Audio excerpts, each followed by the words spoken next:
Welcome to the Punjab PTE. Punjab PTE offers online PTE coaching.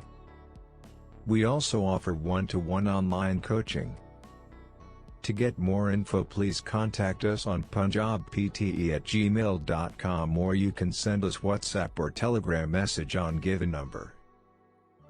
Your PTE journey begins now.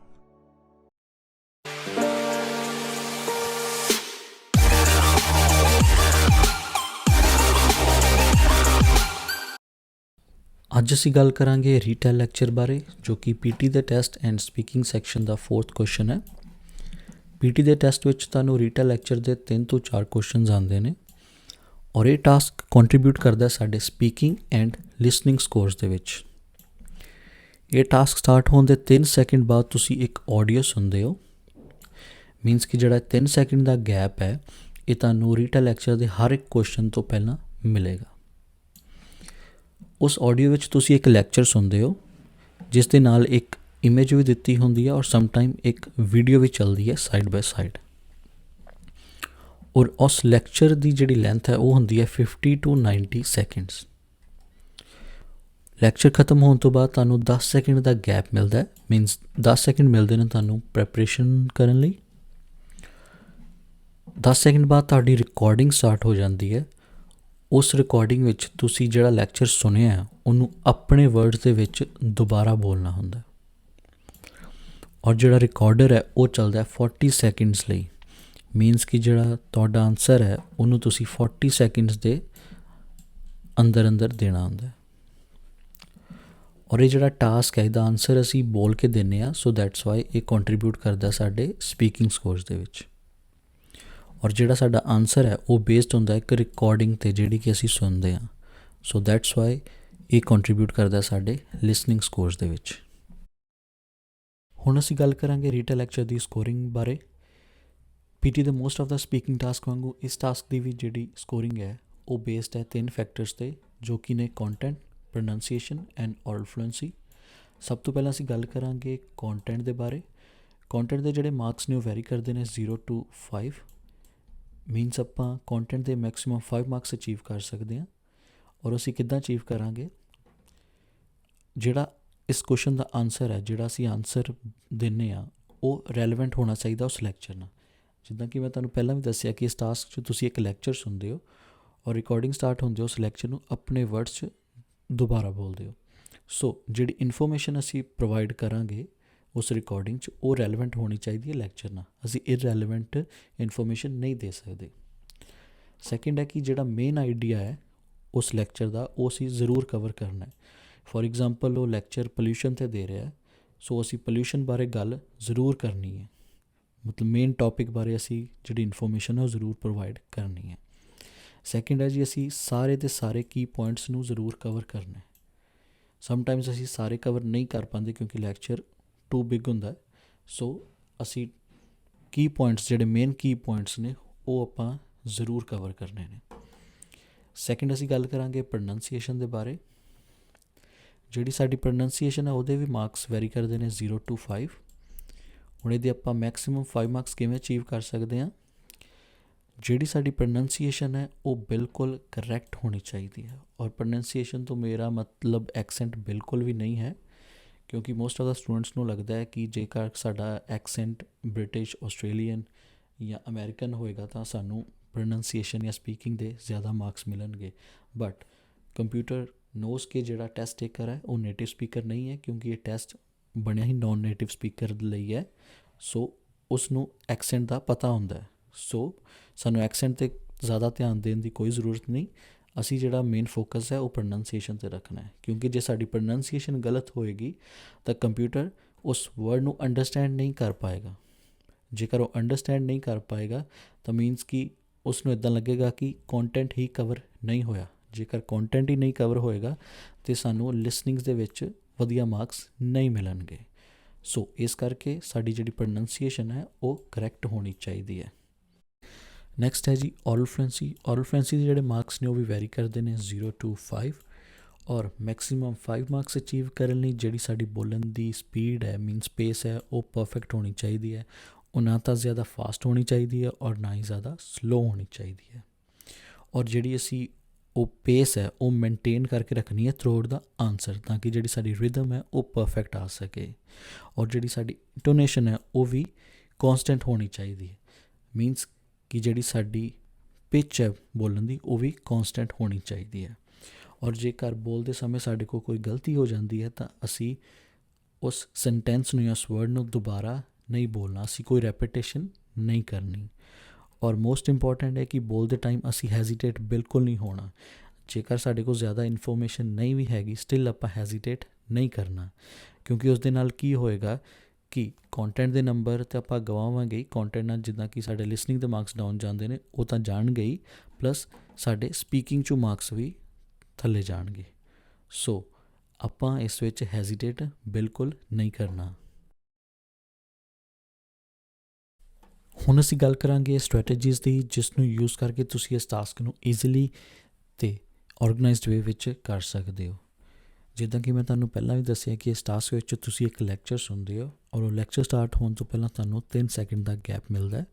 ਉਸ 3 second ਵਿੱਚ ਤੁਸੀਂ ਆਪਣੇ PAN and paper ਨੂੰ ready ਕਰ ਲੈਣਾ ਨੋਟ ਟੇਕਿੰਗ ਲਈ। ਹਾਂਜੀ, ਔਰ ਜਦੋਂ ਹੀ ਲੈਕਚਰ ਸਟਾਰਟ ਹੁੰਦਾ ਤੁਸੀਂ ਨੋਟਸ ਬਣਾਉਣੇ ਸਟਾਰਟ ਕਰ ਦੇਣੇ ਨੇ। ਔਰ ਉਸ ਨੋਟਸ ਵਿੱਚ ਤੁਸੀਂ ਕੀ ਕਰਨਾ, ਤੁਸੀਂ ਸਿਰਫ ਕੀ ਨਾਊਨਸ, ਕੀ ਵਰਬਸ, ਕੀ ਐਡਜੈਕਟਿਵਸ, ਡੇਟਸ ਐਂਡ ਪਲੇਸਿਸ ਦੀ ਇਨਫੋਰਮੇਸ਼ਨ ਹੀ ਕੈਪਚਰ ਕਰਨੀ ਹੈ। ਤੁਸੀਂ ਸਿਰਫ ਇੰਪੋਰਟੈਂਟ ਵਰਡਸ ਜਾਂ ਇੰਪੋਰਟੈਂਟ ਫਰੇਜ਼ਿਸ ਹੀ ਕੈਪਚਰ ਕਰਨੇ ਨੇ। ਔਰ ਨੋਟਸ ਬਣਾਉਂਦੇ ਸਮੇਂ ਤੁਸੀਂ ਸਿਰਫ ਵਰਡਸ ਐਂਡ ਫਰੇਜ਼ਿਸ ਹੀ ਲਿਖਣੇ ਨੇ। ਜੇਕਰ ਤੁਸੀਂ ਪੂਰੇ ਸੈਂਟੈਂਸ ਪਿਕ ਕਰਨ ਜਾਂ ਲਿਖਣ ਲੱਗ ਜਾਓਗੇ ਤਾਂ ਤੁਸੀਂ ਬਹੁਤ ਜ਼ਿਆਦਾ ਇਨਫੋਰਮੇਸ਼ਨ ਵਿੱਚੋਂ ਮਿਸ ਕਰ ਜਾਓਗੇ, ਕਿਉਂਕਿ ਸੈਂਟੈਂਸ ਨੋਟ ਡਾਊਨ ਕਰਨ ਲੱਗੇ ਕਾਫੀ ਟਾਈਮ ਲੱਗਦਾ ਹੈ। ਸੋ ਅਸੀਂ ਸਿਰਫ ਵਰਡਸ ਐਂਡ ਫਰੇਜ਼ਿਸ ਹੀ ਪਿਕ ਕਰਨੇ ਨੇ।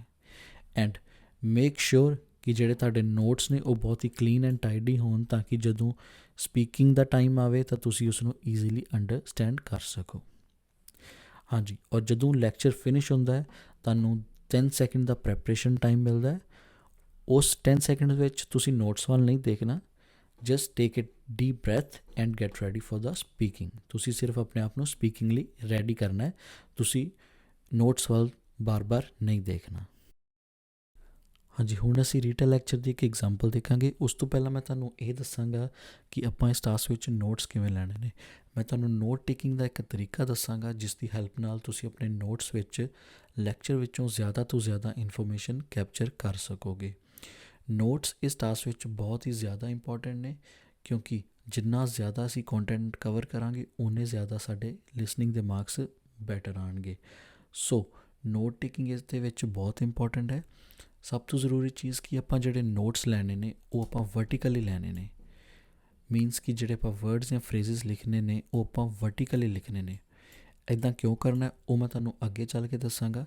ਸਭ ਤੋਂ ਪਹਿਲਾਂ ਆਪਾਂ ਇੱਕ ਇਸ ਦੀ ਐਗਜ਼ਾਮਪਲ ਦੇਖ ਲੈਂਦੇ ਹਾਂ। ਹਾਂਜੀ, ਹੁਣ ਅਸੀਂ ਇੱਕ ਸੈਂਪਲ ਲੈਕਚਰ ਸੁਣਾਂਗੇ ਐਂਡ ਦੈਨ ਮੈਂ ਤੁਹਾਨੂੰ ਇਹ ਦੱਸਾਂਗਾ ਕਿ ਉਸ ਲੈਕਚਰ ਵਿੱਚੋਂ ਆਪਾਂ ਨੋਟਸ ਕਿਵੇਂ ਕੈਪਚਰ ਕਰਨੇ ਨੇ।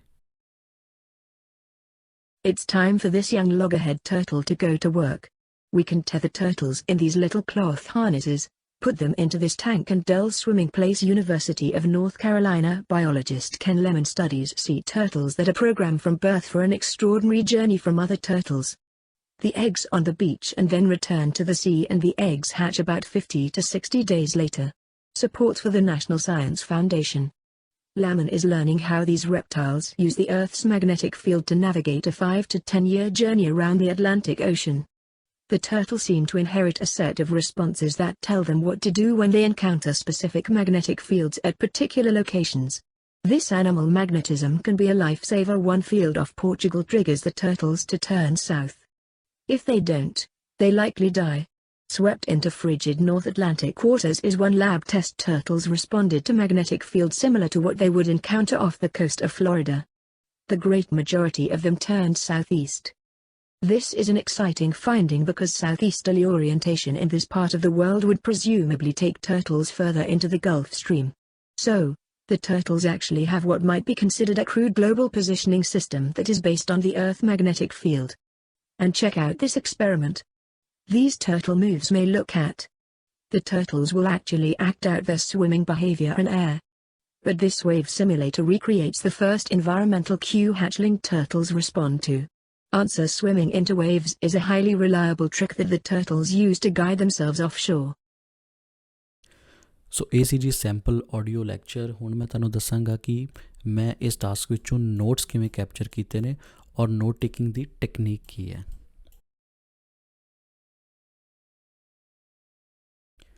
ਸੋ ਇਹ ਨੇ ਨੋਟਸ ਕਿ ਜਿਹੜੇ ਆਪਾਂ ਸੈਂਪਲ ਆਡੀਓ ਵਿੱਚੋਂ ਕੈਪਚਰ ਕੀਤੇ ਨੇ। ਜਿੱਦਾਂ ਕਿ ਤੁਸੀਂ ਦੇਖ ਸਕਦੇ ਹੋ ਕਿ ਮੈਂ ਆਪਣੇ ਨੋਟਸ ਵਿੱਚ ਸਿਰਫ ਨਾਊਨਸ ਐਂਡ ਇੰਪੋਰਟੈਂਟ ਕੀਵਰਡਸ ਹੀ ਕੈਪਚਰ ਕੀਤੇ ਨੇ।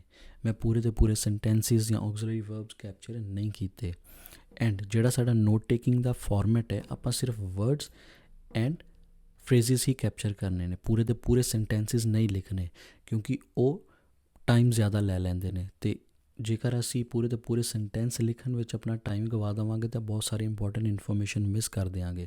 ਸੋ ਇਸ ਕਰਕੇ ਆਪਾਂ ਸਿਰਫ ਵਰਡਸ ਐਂਡ ਫਰੇਜ਼ਿਸ ਹੀ ਕੈਪਚਰ ਕਰਨੇ ਨੇ। ਔਰ ਜਿਹੜਾ ਨੋਟ ਟੇਕਿੰਗ ਦਾ ਸਾਡਾ ਫਾਰਮੈਟ ਹੈ, ਅਸੀਂ ਨੋਟਸ ਵਰਟੀਕਲੀ ਲੈਣੇ ਨੇ।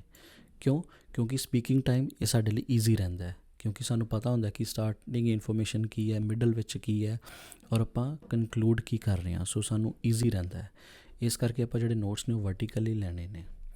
ਐਂਡ ਇੱਕ ਚੀਜ਼ ਹੋਰ ਤੁਸੀਂ ਦੇਖ ਸਕਦੇ ਹੋ ਕਿ ਮੈਂ ਇੱਥੇ ਐਰੋਜ਼ ਯੂਜ਼ ਕੀਤੇ ਨੇ ਕਿਤੇ। ਉਹ ਐਰੋ ਮੈਂ ਇਸ ਕਰਕੇ ਯੂਜ਼ ਕੀਤੇ ਨੇ ਤਾਂ ਕਿ ਸਪੀਕਿੰਗ ਟਾਈਮ ਸਾਨੂੰ ਇਹ ਪਤਾ ਲੱਗ ਸਕੇ ਕਿ ਇਹ ਦੋ ਫਰੇਜ਼ਿਸ ਜਾਂ ਦੋ ਵਰਡਸ ਆਪਸ ਵਿੱਚ ਇੰਟਰਕਨੈਕਟਡ ਨੇ। ਸੋ ਜਿੱਦਾਂ ਕਿ ਉੱਥੇ ਗੱਲ ਹੋ ਰਹੀ ਸੀ eggs on beach, so speaking time ਮੈਂ ਇਹ ਬੋਲ ਸਕਾਂ ਕਿ eggs on beach and eggs hatched in 50-60 days, navigate in 5 to 10 year journey, swimming behaviour in air. So ਮੈਨੂੰ ਪਤਾ ਰਵੇ ਕਿ ਦੋ ਵਰਡਸ ਜਾਂ ਦੋ ਫਰੇਜ਼ਿਸ ਆਪਸ ਵਿੱਚ ਇੰਟਰਕਨੈਕਟਡ ਨੇ ਔਰ ਸਪੀਕਿੰਗ ਟਾਈਮ ਥੋੜ੍ਹਾ ਈਜ਼ੀ ਹੋ ਜਾਂਦਾ ਇਸ ਵੇ ਨਾਲ, ਇਸ ਕਰਕੇ ਮੈਂ ਇੱਥੇ ਐਰੋਜ਼ ਯੂਜ਼ ਕੀਤੇ ਨੇ। ਸੋ ਇਹ ਸੀ ਜੀ ਨੋਟ ਟੇਕਿੰਗ ਦੀ ਟੈਕਨੀਕ। ਹੁਣ ਮੈਂ ਨੈਕਸਟ ਤੁਹਾਨੂੰ ਦੱਸਾਂਗੇ ਕਿ ਇਹ ਜਿਹੜੇ ਨੋਟਸ ਆਪਾਂ ਲਏ ਨੇ ਇਹ ਆਪਾਂ ਸਪੀਕਿੰਗ ਵਿੱਚ ਡਿਲੀਵਰ ਕਿਵੇਂ ਕਰਨੇ ਨੇ।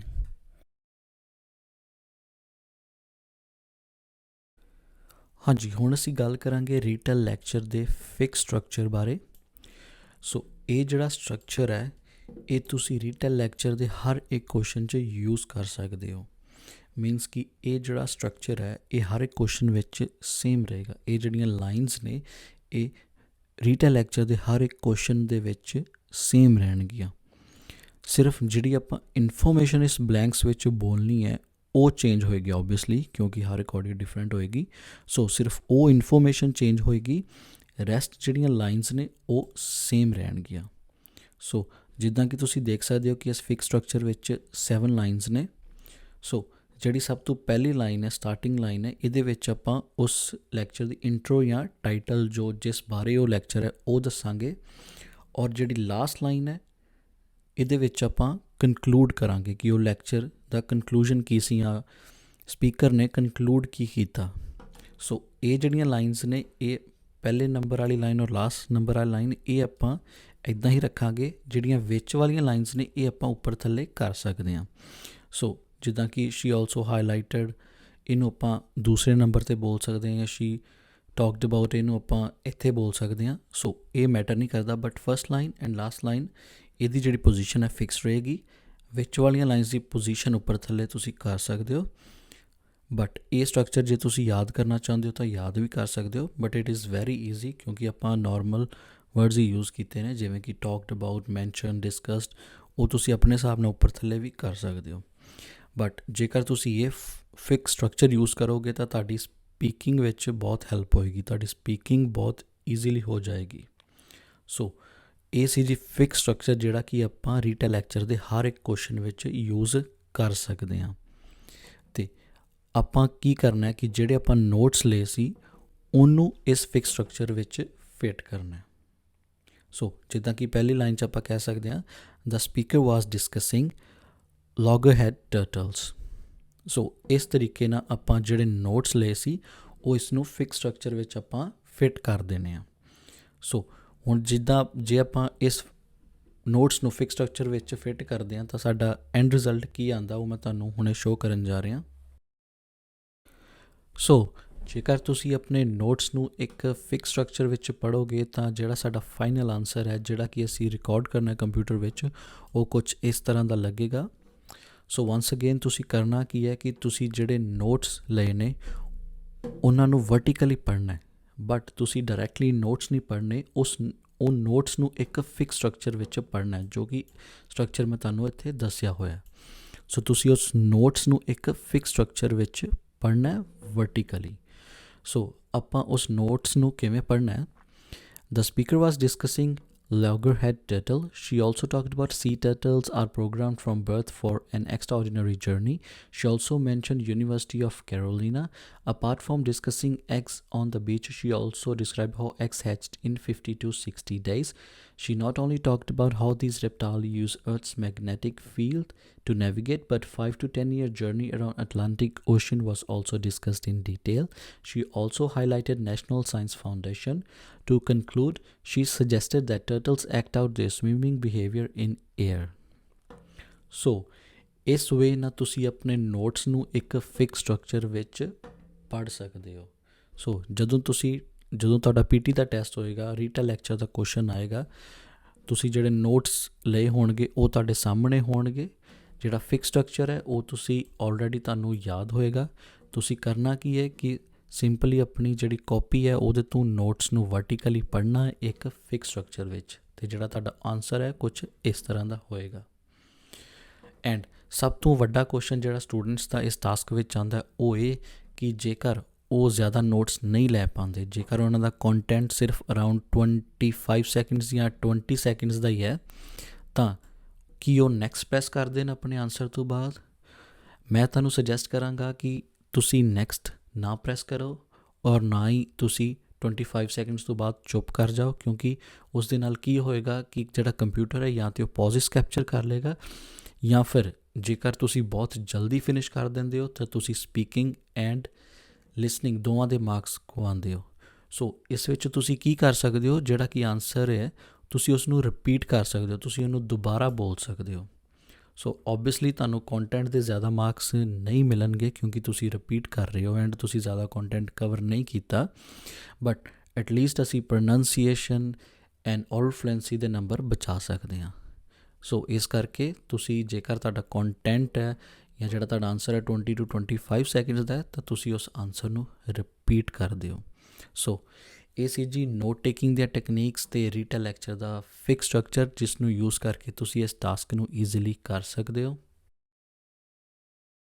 So this was today's video on retail lecture. If you liked our video, please subscribe our channel and press the like button. And if you have any questions regarding PT or online one-to-one coaching, you can contact us on Facebook or Instagram, or you can send us text or messages on WhatsApp and Telegram on given number, or you can send us email as well.